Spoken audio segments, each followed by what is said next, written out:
Becky. Bye-bye, friend. Magiliw nitong paalam sa aming dalawa ni Flynn. Likas na talaga rito ang pagiging palangiti at madaldal. Hindi naman halatang close kayo ni Nop. Yung mukha mo sa Rocha. Selos ka na naman ba? As you said, wala akong dapat pagsilosan. Right? Oo. Bakit nakasimangot ka? Umiling lang ito at bumuntong hininga. Alam mo, babe, mas lalo ka palang nagiging cute kapag nagsiselos. Bek, hindi ako nakikipagbiruan sa'yo. Alam ko. Tayo na nga. Pumasok na tayo. Baka pati lamok, pagselosan mo. Aniya sa mahinang boses. Ano sabi mo? Wala. Matapos ilapag ni Becky ang mga kumot at unan na bigay ng kanyang auntie, ay nagsimula naman siyang maglagay ng kulambo. Teka, kailangan ba talaga may ganito? Kuryosong tanong ni Flynn habang nilalaro-laro ang naturang bagay. Yup, para hindi tayo lumukin. Tugon naman niyang abala sa pagtatali ng bawat taenga ng kulambo.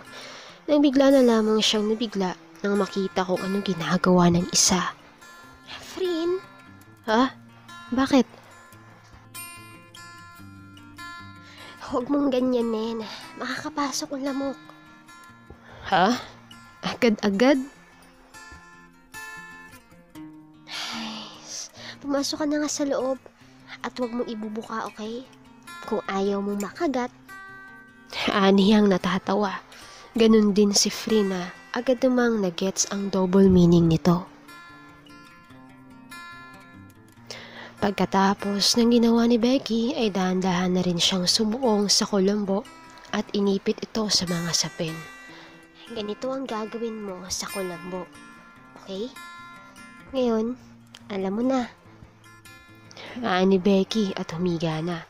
Samantalang si Free naman ay nanatiling nakatayo at nakamasid. Oh, halika na. Humiga na tayo. Parang hindi ako makahinga. Ha? Bakit naman? Dahil ba sa kulambo? Yata. Parang kasi nakaka-suffocate. Pambihira. Humiga ka na kasi. Wala rin yan. Halika, yakapin na lang kita para mas lalo kang hindi makahinga. Dagdag biro niya pa na agad namang ikinangiti ng kasama. Sumunod naman ito sa sinabi niya at humiga na ito sa tabi niya, sa mismong balikat ng nobya. Mas lalo naman siyang napangiti nang dampian nito ng halik ang kanyang noo. Pasensya ka na, ganito kasi talaga buhay sa probinsya. Sabi ko naman sa'yo, mahihirapan ka lang. I'm fine. Huwag mo akong isipin. Okay na okay ako kasi kasama kita. Sus, naglambing pa talaga ang babe ko eh. I love you. Bulong niya rito. Tumingala naman si Frin dahilan upang magtagpo ang kanilang mga mata. I love you more. Tugon naman ito habang nakangugso at naghihintay ng kiss. Mamaya na, gising pa sila. Natatawa niya namang sambit dahilan upang irapan siya nito.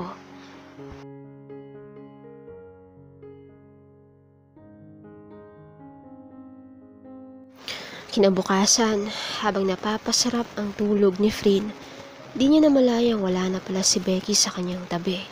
Sumama ito sa pamamalengke Kaya naman pagising niya, agad niya itong hinanap.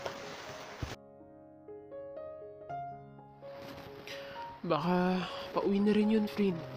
Hintayin mo na lang sila dito. Sabi sa kanya ng tito nitong si Empoy. Eto, magkape ka muna. At nang mainitan yung tiyan mo. Salamat po, tito.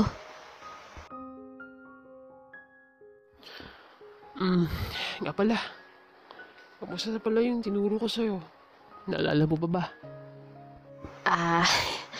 Opo, tito.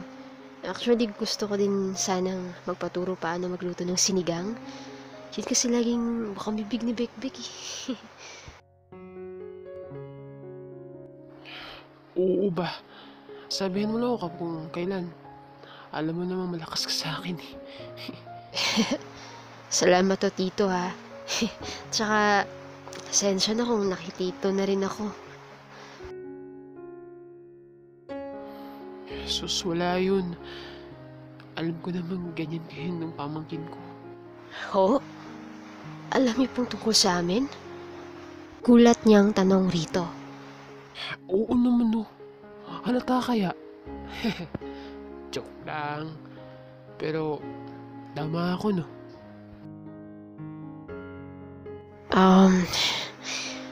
Mahal ko po si Bekbek at masaya akong kasama siya. Yun naman ang mahalaga. At syempre, ayaw kong saktan mo siya. Maiwanag ba yun, friend? Yes po, dito. Promise. I will take good care of Becky's heart. Masaya si Frin dahil unti-unti na nagkakaroon ng muka ang kanilang lihim na relasyon.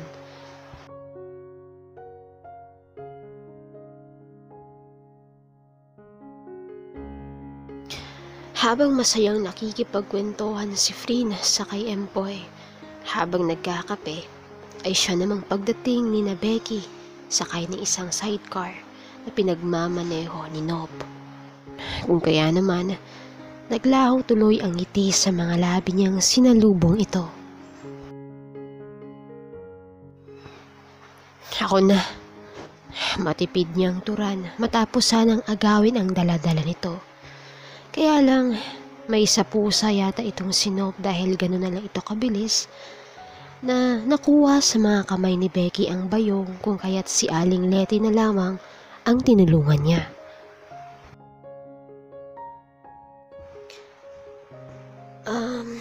Gising ka na pala.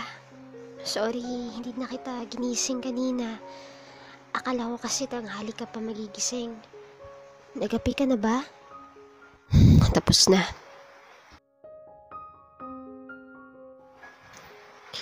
Tinapunan niya ito ng tingin habang patuloy sa ginagawang pagsali ng mga gulay sa lagayan. Ba't parang hindi yata maganda ang gising mo? Okay ka lang? May masakit ba sa'yo? Masakit ba katawan mo?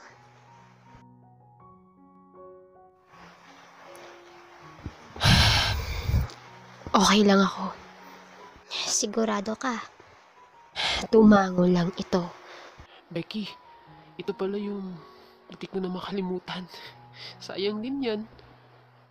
Ni Nop sabay abot ng isang supot na may lamang sweet corn. Ay, oo nga no. Salamat, Nop. Dito ka nga pala mag-almusal ha. Sumabay ka na sa amin. Aba, oo ba? Nga pala, yung request mong mangga mamaya na ha. Medyo madulas pa kasi ang puno. Alam mo na.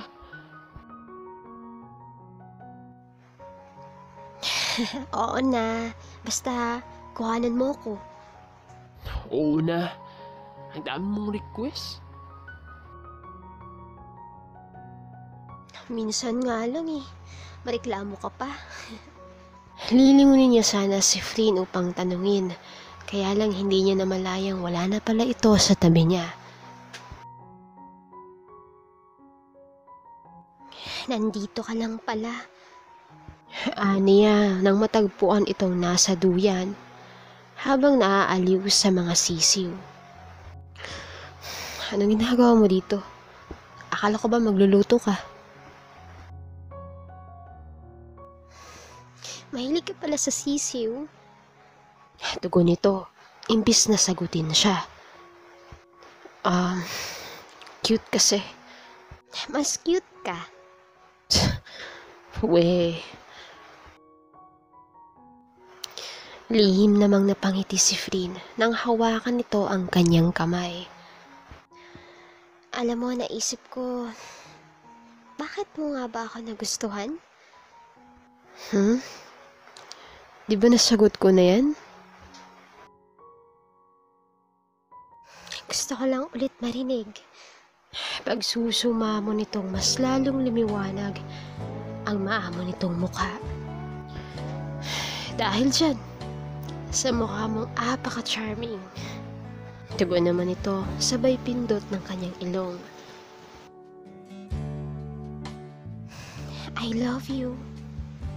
Malambing na tugon ni Becky. I love you more, Bek.